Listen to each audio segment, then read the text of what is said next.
কোনো সাহায্য পাচ্ছি না, ভোট কেন দিয়েছি, যারা পাওয়ার যোগ্য তারা পাচ্ছে না।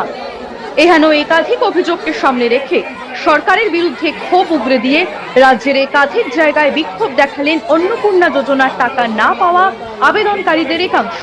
তাদের মধ্যে কেউ কেউ যোজনার কোনো কিস্তিতেই টাকা পাননি, কেউ আবার একবারই পেয়েছেন ৩,০০০ টাকা। নির্বাচনী প্রতিশ্রুতি মেনে বঙ্গের সরকার গঠনের পর অন্নপূর্ণা যোজনা চালু করে দিয়েছে শুভেন্দু অধিকারী সরকার। ইতিমধ্যেই ৩টি কিস্তিতে টাকা ছেড়েছে সরকার। কেউ কেউ ২ মাস টাকা পেয়েছেন, কেউ আবার ৩ মাসেই টাকা পেয়েছেন। তবে উপভোক্তাদের সংখ্যাও যেমন অনেক, তেমনি অনেক মহিলার দাবি আবেদন করার পরও তারা কোনো কিস্তিতেই টাকা পাননি। আর টাকা না পেয়ে রাজ্যের একাধিক প্রান্তে কখনো পুরসভার সামনে কিংবা পঞ্চায়েত সমিতির কার্যালয়ের সামনে জমায়েত করে বিক্ষোভ দেখাচ্ছেন তারা। এই মুহূর্তে আপনাদের সামনে রাখবো দুটি জেলার ছবি, একটি মালদা এবং অন্যটি পুরুলিয়া। এই মুহূর্তে আপনারা দেখছেন মালদার ছবিটা। সেখানে মানিকচক পঞ্চায়েত সমিতি কার্যালয়ের সামনে উপস্থিত হন একাধিক আবেদনকারীরা এবং বিক্ষোভ দেখাতে থাকেন তারা। কি অভিযোগ তাদের শুনবো।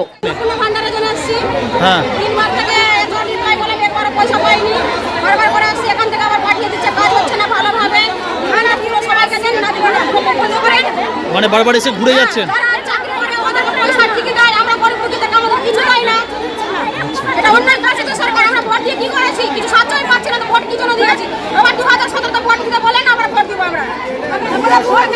পর্যন্ত আজকে বলেছে যে অন্নপূর্ণা ভান্ডারে যারা পায়নি ওদেরকে জন্য বড়টা যান কাগজ দরখাস্ত জমা দেন আবার হবে।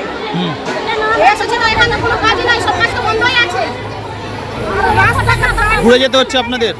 হ্যাঁ ঘুরে যাচ্ছেন। হ্যাঁ কি চাইছেন আপনারা? আমরা কি চাইছি, দিবেন তো সবাইকে দেন, না দিবেন মেডাল করতে পারেন। কি জন্য এসেছিলেন? এর জন্য অন্নপূর্ণা ভাতার জন্য। টাকা পাননি? না, আর সবার পয়সা वाला ঠিকই মিলছে, আমরা রাত দিন করছি, আমাদেরকে খাইতে वाला না, আর আমাদেরকে মিলছে না, একবারও মিলেনি। আচ্ছা, কেন পাননি? কে জানি, বলতে পারবো না। আবেদন করেছিলেন? হ্যাঁ করেছি, কতবার করেছি অনলাইন। আচ্ছা, আজকে কি কোথায় এসেছিলেন? এখানে ব্লকে। কি হলো শেষ পর্যন্ত? আমাদেরকে তাড়াচ্ছে কি যান বাড়ি যান, বাড়ি যান, তো কি করবো, যেতে দিচ্ছে না। কতজন মহিলা ছিলেন আপনারা জমায়েত হয়েছিলেন? ওই প্রথমবারে দিয়েছি, একবারও পাইনি টাকা। একদিকে মালদায় যেমন অন্নপূর্ণায় টাকা না পেয়ে অগ্নিগর্ভ পরিস্থিতি, তেমন পুরুলিয়াতে রাস্তা অবরোধ করে বিক্ষোভ দেখাতে থাকেন মহিলারা। তাদের অভিযোগ কোনো কিস্তিতেই টাকা পাননি তারা। আর কি কি বললেন তারা শুনবো।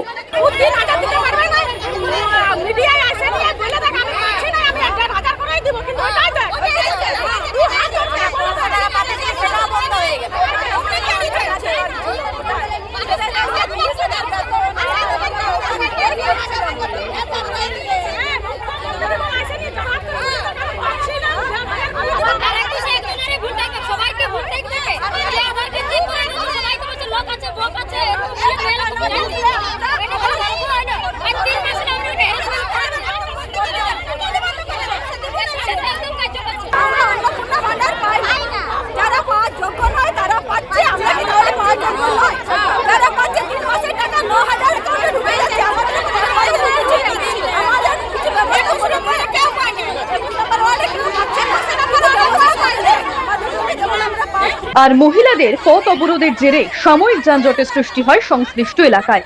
পরবর্তীতে পুলিশি হস্তক্ষেপে নিয়ন্ত্রণে আসে গোটা পরিস্থিতি। সব মিলিয়ে একদিকে যেমন অন্নপূর্ণা যোজনার টাকা না পেয়ে শুভেন্দু অধিকারীর সরকারের বিরুদ্ধে ক্ষোভ উগরে দিচ্ছেন একাধিক মহিলা, তেমনি সেই যোজনার আর্থিক সহায়তা বা সেই যোজনার তরফে আর্থিক সহায়তা পেয়ে বিজেপি সরকারের প্রশংসায় পঞ্চমুখ গৃহবধূরা। সব মিলিয়ে আগামীতে অগ্নিশর্মা মহিলাদের এই বিক্ষোভের আঁচ কবে কমে সেটাই এখন দেখার। যুব শক্তি বাংলা, নিরপেক্ষ, নির্ণায়ক।